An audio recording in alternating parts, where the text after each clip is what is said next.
Hey, you are now locked in the hard reset with Jeuse Kastoan. Let's go.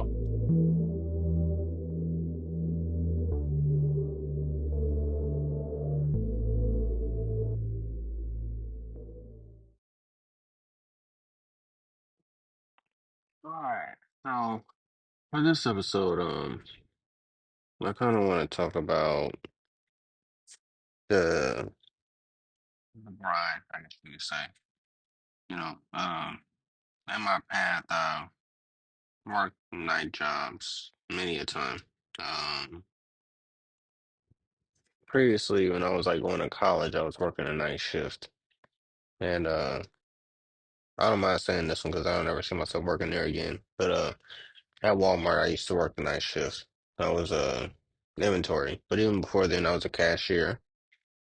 And then I moved up to the deli, and then I moved up to inventory. Um, and it's a grind. You pretty much sleep during the day, and then get whatever you need to get done early enough so you can get your sleep in, and then you wake up and you get ready to go to work, and you go to work until the sun comes up. You know what I'm saying? You go to work at night. You wake up, not wake up, but you finish your shift, you go outside, it's bright outside, and while it's bright outside and everybody's starting their day, you're trying to wind down. So, um, I did that when I was in college, and then fast forward to when I got out of the Navy, and I was in San Diego. What I took was a manufacturing job, and it was basically 12-hour shifts. And besides the 12-hour shifts, um, it was nighttime. I think it was 7 to 7, I think, or something like that. It was 12 hours, and it was well, I say it was easy. The hard part is, getting your sleep and making sure that your body adjusts to the time itself. I did that, and even with that being said, I did all that knowing that it was going to be the foundation for me to do whatever I needed and wanted to do. So when I took that job and I did it, I was like, finally, I'm working. Okay, cool. Now, what is it that I want to do besides this? Because this isn't going to be enough. I was working the night shift, and while I'm working the night shift, I'm just bored mentally because you're doing a lot of mundane things over and over again. So for me, I'm like, okay, well, I I need to I need to find a purpose outside of this, otherwise this is going to get old real quick, and I'm not going to have the motivation to really try to be good and do it. So, that was when I looked into real estate and tried to get into investing, and that was the thing that kept me going. I was like, okay, I'm doing this job, but you know, let me work real estate too and do that. So this would be the thing that helps me get by. So, once I did that and all of that was in motion, then I got the property and everything. Everything was cool. The property was in Westmoreland, which is a little bit outside of El Centro and Brawley. Um, Nice little town actually. And it was very friendly people. They used to have I forgot what that festival was called, but it was pretty cool. They had vendors, they had boxing matches, with the youth. It was pretty cool. And I love that area. And after doing that for a while, I met my soon-to-be wife at that point in time. And I got to the point to where, okay, well, with the property, it's passive income. It's not something you have to work on every day. Main thing you gotta do is make sure everything's functional, make sure everyone has the things that they need to have a good life, and besides that, pay your bills, pay your mortgage, all that. They pay the light bills and all that other stuff, but you just need to pay the mortgage and make sure that the roof is good and the AC is good and all this other stuff. So once I got to the point to where that was just going and I didn't really have to do much maintenance and it was just free flowing, I got into the point to where again I was like, okay, so what do I do now? And at that point I was thinking about, okay, so what career would I would not mind getting into? And I've always loved basketball. I haven't spoken about it, but I played basketball since I was in kindergarten. So um I played all the way through high school, got depressed, didn't want to play my senior year. And then when I got into college, I worked on it real hard because I wanted to try out. And then, of course, when trials came, I got scared. I was scared of failing, so I didn't try out. Um, but other than that, I still loved basketball and I still played often. Even though the older I got, I realized I don't like playing anymore, and I don't like running open court. When you're playing open court and you're not playing with people who actually love basketball and play basketball every day, but just kind of want to do the cardio and don't really care about the finesse of the game. But I don't mind the physicality. It's the recklessness that can lead to injury. And I found myself getting injured a lot just running in open court. So at that point, I was like, I don't really see the benefit of me coming out here and playing because it's no longer fun anymore. Because now when I'm playing, I'm getting injured and then I'm hurt for like 2 to 3 weeks or a month based off of something that some person did on the basketball court that wasn't really like a basketball play. Especially if you're playing well, for whatever reason, people they go out their way to um not play, how do I say it? They go out their way to um make their presence felt and they either foul you hard or they'll push you in the back when you're not looking, like stuff like that. And all that's happened to me before. And then all those things, it either led to me being hurt severely to where I couldn't play often, or it was something where I got hurt and I couldn't play or do anything for like 2, 3 weeks. So when I weighed the pros and the cons, I was like, it's not worth it. So I really haven't ran like an open court game in years. But with that being said, I still love the game and I still love being around the game. So what I decided to do is I was like, well, maybe I can get a career in coaching. So I started coaching at a middle school, and I was the basically the seventh grade coach and the assistant coach to the eighth grade, and I did that for a little bit, and I enjoyed it. Um, I was coaching a girls basketball team. The group of girls, you could tell there was a lot of beginners that's never played before.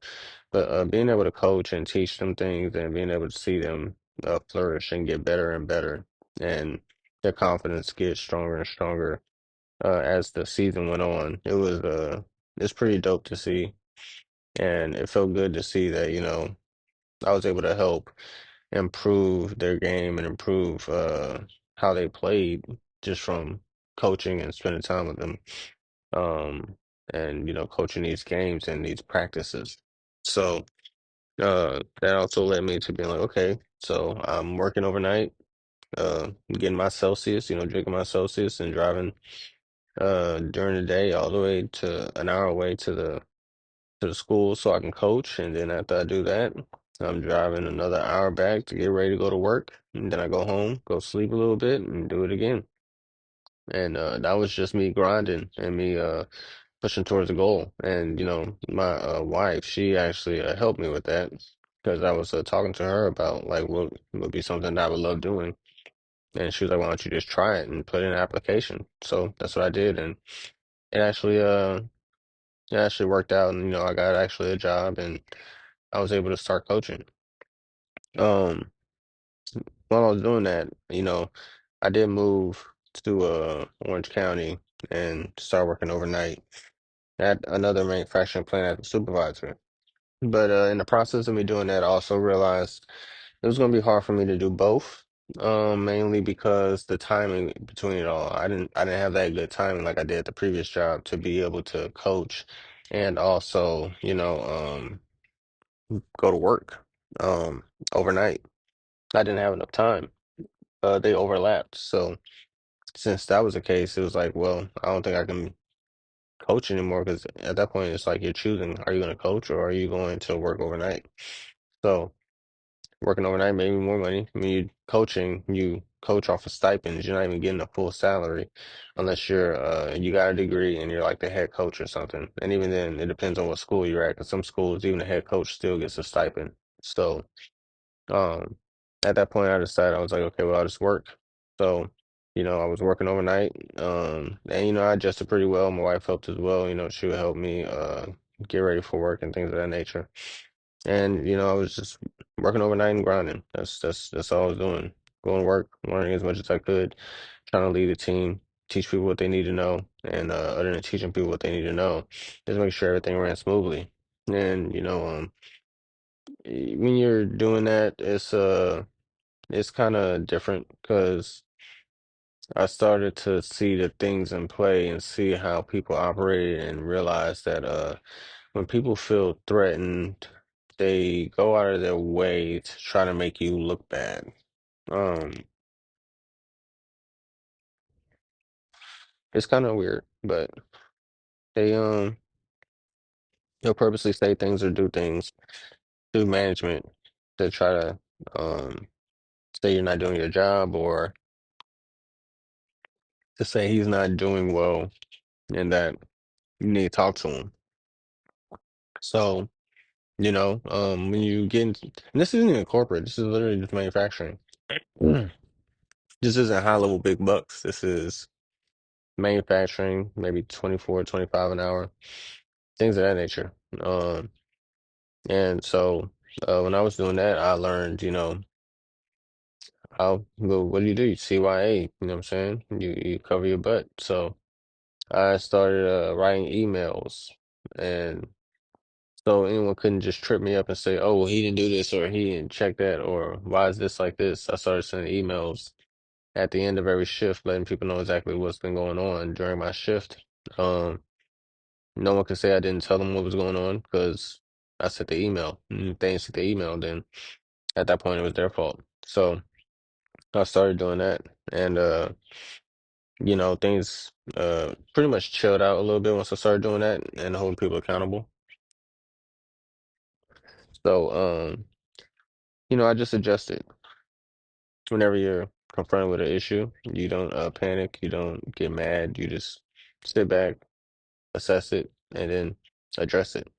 Um, my advice, because I haven't worked a night shift since I moved to Maryland, so um, I'm still grinding, but now it's like, I wake up, go to work, come home, help the wife with my son, and get him to bed, and then spend time with my wife, and then pass out.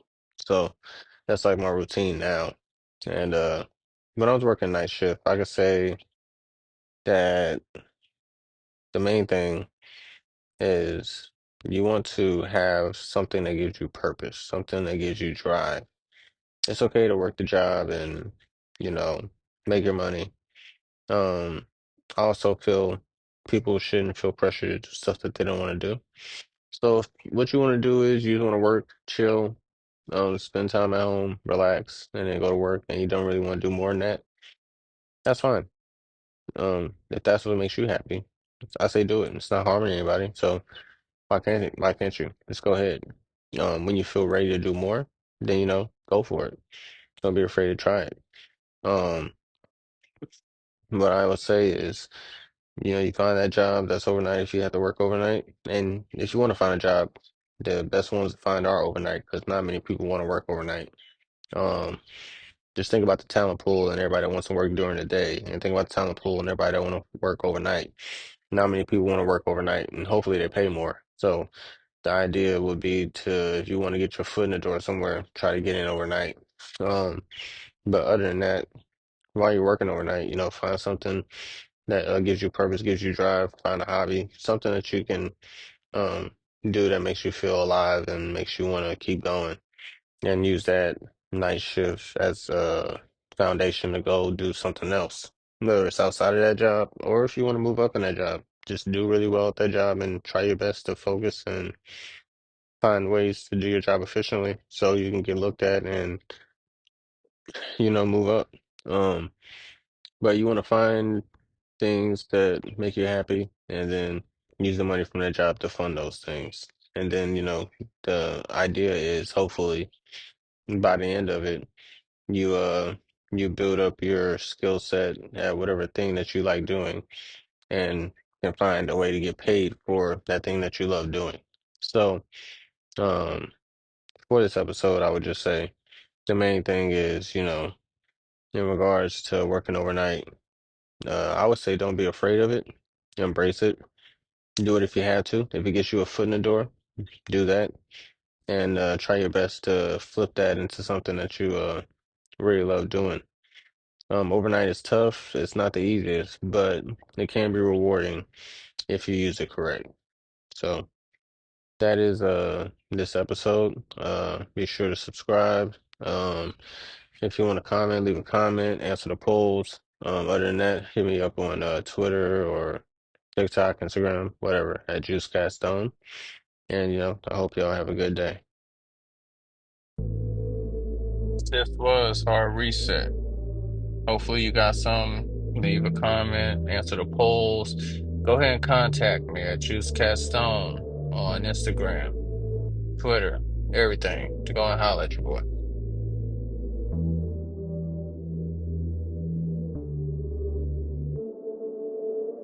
Mad thoughts just going through my head. Expectations have been met.